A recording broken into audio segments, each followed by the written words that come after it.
Hello everyone, তোমরা কেমন আছো? আশা করি সবাই ভালো আছো আর আমিও খুব ভালো আছি। তো আজকে করব আমি মটন কষা। তো তোমরা দেখতে পারবে যে আমি কি করে রান্না করি, সব তোমাদের সাথে শেয়ার করব। তো তার আগে যদি চ্যানেলে নতুন হয়ে থাকো তো প্লিজ লাইক, কমেন্ট, সাবস্ক্রাইব করো আর ভিডিওটা শেয়ার করে দিও তোমাদের বন্ধুদের কাছে। আর নোটিফিকেশান অল করে রাখবে, জানো আমি নতুন নতুন যেগুলো ভিডিও ছাড়বো সেগুলো যেন তোমাদের কাছে যায়। তো চলো রান্নাঘরে যাওয়া যাক। তো আমি রান্নাঘরে চলে এসেছি আর খাসির মাংসটাকে আমি আগে থেকে দই দিয়ে ম্যারিনেট করে রেখেছিলাম। তো এরপরে চলো এখানে আলু, পেঁয়াজ, টমেটো, আদা, রসুন সব কেটে রেখেছি। তো চলো এবার এগুলোর পেস্ট করে নেওয়া হোক। তো মিক্সিতে আমি টমেটো, রসুন আলাদাভাবে করব, আমি আদাটাকে দিয়ে পেস্ট করে নেব।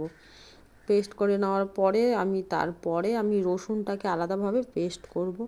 তো চলো পেস্ট করে নেওয়া হোক আগে। তো দেখতে পাচ্ছ এখানে পেস্ট করা হয়ে গেছে আমার। এখানে আদা আর টমেটোটাকে পেস্ট করে রেখেছি আমি।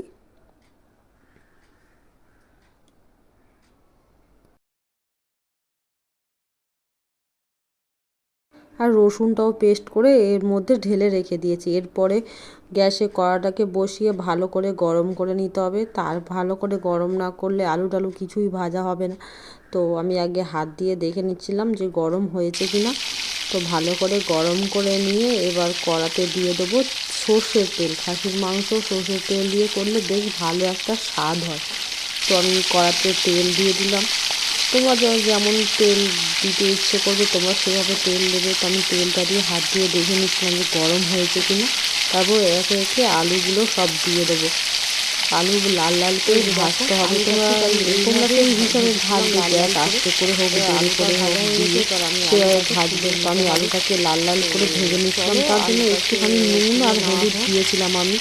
একটু ভালো করে ভাজা ভাজা হয়ে গেলে সুন্দর লাগে দেখতে। আলুটা একটা থালায় তুলে নিয়ে গ্যাসটাকে কমিয়ে দিয়ে আস্তে আস্তে আলুগুলোকে ভাজছিলাম।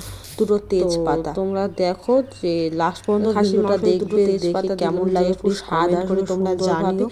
তারপরে আমি দিয়ে দেবো এর মধ্যে, এই যে দেখো আমি নুন হলুদ কিন্তু দিয়ে পেঁয়াজগুলোকেও বেশি এরকম লাল লাল করে ভেজে নেবো। তো সেইভাবে হিসেবেই আমি পেঁয়াজগুলোকে দিলাম। এইভাবে আমি পেঁয়াজ লাল লাল করে ভেজে নেবো করে এরপরে পেঁয়াজগুলো দিয়ে দেবো, লাল লাল করে ভেজে নেবো। দিয়ে দেওয়ার পরে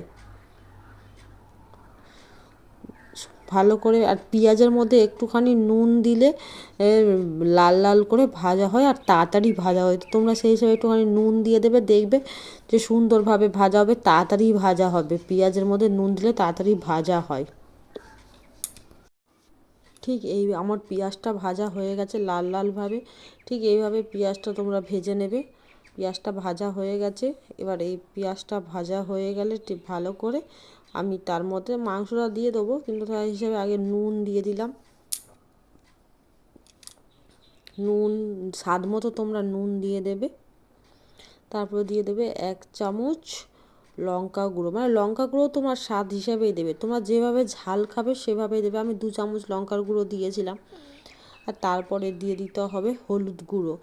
হলুদ গুঁড়ো তোমরা সব যেভাবে মানে মাংস থাকবে, যেভাবে মশলার পরিমাণ তোমরা সেভাবে তোমাদের স্বাদ মতো অনুযায়ী তোমরা দিতে পারো। আর তার মধ্যে একটু লাল করার জন্য আমি দিয়ে দিয়েছি এখানে কাশ্মীরি লঙ্কা গুঁড়ো। তোমরা তোমাদের বাড়িতে থাকলে তোমরা দিতে পারো, আবার নাও দিতে পারো। আমার বাড়িতে ছিল বলে আমি লাল করার জন্য একটু কাশ্মীরি লঙ্কা গুঁড়ো দিয়ে দিয়েছি। এরপর একটু নাড়াচাড়া করে এবার তার মধ্যে আমরা দিয়ে দেবো সেই মশলা আদা রসুন পেঁয়াজ টমেটো যেগুলো পেস্ট করে রেখেছিলাম সেগুলো এবার দিয়ে দেবো। এগুলোকে দিয়ে ভালো করে এবার ভাজতে হবে। ভালো করে ভেজে নিতে হবে লাল লাল, একদম যেন গন্ধ না ছাড়ে, মশলার গন্ধটা যেন, আদা রসুনের গন্ধটা যেন কেটে যায়, সেইভাবে একটু লাল লাল করে ভেজে নিতে হবে।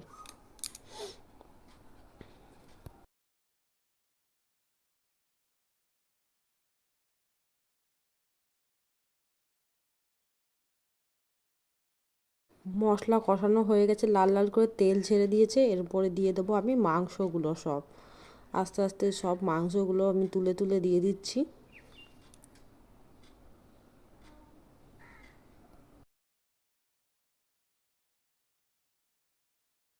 মাংস দেওয়ার পরে একটু নাড়াচাড়া করে ভালো করে তো কষে নিতে হবে। তো আমি মাংসগুলোকে ভালো করে কষে নিচ্ছি।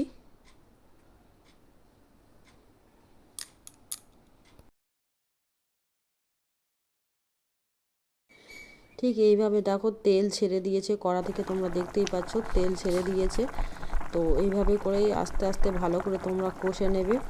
দেখো খাসির মাংস থেকে তেল ছেড়ে দিয়েছে, কিন্তু সুন্দরভাবে দেখো কি সুন্দর কালারটাও হয়েছে, খেতেও সেই সুস্বাদু হয়েছিল। দেখো কড়া থেকে তেল ছেড়ে দিয়েছে।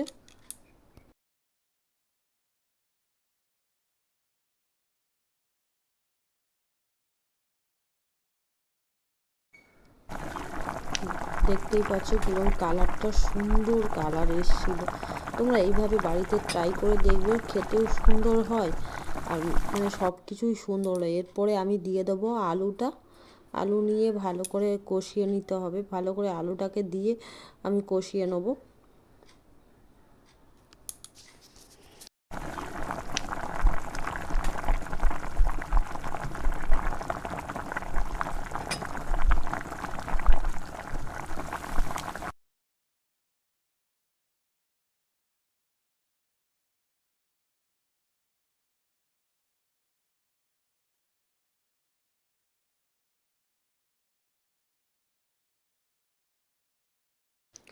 ভালোভাবে কষানো হয়ে গেছে মাংসটা, আর কড়া থেকে এমনিতেও তেল ছেড়ে দিয়েছে। এরপরে আমরা দিয়ে দেবো একটু গরম জল, তাহলে দেখবে যে তরকারির স্বাদটা সুন্দর আসবে মাংস। আমি জল গরম করে রেখেছিলাম, আমি গরম করে জলটা দিয়ে দিলাম যে মাংসটা সেদ্ধ হয়ে যাবে। কিন্তু এইভাবে দেখো গরম জল দিয়ে ভালো করে নেড়ে চেড়ে আর একটুখানি ফুটতে দিতে হবে। কিন্তু আমি প্রেশার কুকারে সেদ্ধ করব মাংসটাকে, প্রেশার কুকার একটু সিটি না মারলে হয় না। তো আমি জলটা তো পরিমাণ মতো দিয়ে দিয়েছিলাম, যতটুকু জল লাগবে ততটুকু দিয়ে দিয়েছিলাম। এরপরে আমি প্রেশার কুকারে ঢেলে নেবো, প্রেশার কুকারে ঢেলে নিয়ে বসিয়ে দেবো। প্রেশার কুকারে বসিয়ে দিয়েছি দেখতেই পাচ্ছ, আর আস্তে আস্তে সিটি মেরে দেবো, তারপরে নিয়ে বসবো খেতে। এই যে দেখো ঠিক এই রকম এসলো, আমরা খেতেও বসে গেছি। আর বরমশাই খাওয়া শুরু করে দিয়েছে, আমিও খাওয়া শুরু করে দিয়েছি।